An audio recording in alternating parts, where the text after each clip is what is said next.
വല്ല നഷ്ടമുണ്ടോ നമുക്ക് ചോദിച്ചാൽ ഒറ്റ കാര്യം ചിന്തിക്ക്.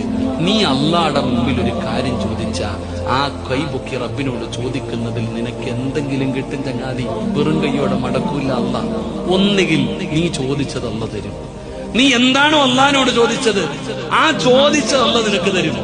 അതല്ലെങ്കിൽ അള്ളാന്റെ റസൂൽ സല്ലല്ലാഹു അലൈഹി വസല്ലം തങ്ങൾ പറയുന്നു, ആ ദുആ നാളെ പരലോകത്തേക്ക് അള്ളാഹു മാറ്റിവെക്കും. നാളെ മീസാനിൽ കാണാം ആ ദുആയുടെ പ്രതിഫലം.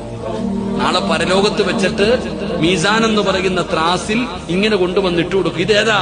ഈ ദുനിയാവിൽ ഇന്ന് ദുആ ചെയ്തില്ലേ, അന്ന് ഞാൻ തന്നില്ല, അതാണിത്. അള്ളാഹു അപ്പൊ ആഗ്രഹിക്കുന്ന ദുനിയാവിൽ ചെയ്ത ഒരു ദുആയും സ്വീകരിക്കാതിരുന്നായിരുന്നു മതിയായിരുന്നു. ഇവിടെ ഒന്നുകിൽ നിന്റെ ദുആ സ്വീകരിക്കും, അല്ലെങ്കിൽ ആഖിറത്തിൽ കിട്ടും, അല്ലെങ്കിൽ നിനക്ക് വരാനിരിക്കുന്ന ഒരു വിപത്ത് തട്ടിമാറ്റപ്പെടുമെന്ന് നബിയുനാ റസൂലുള്ളാഹി. എന്തെങ്കിലും നിനക്ക് കിട്ടും. ഈ മൂന്നാല് ഒരെണ്ണം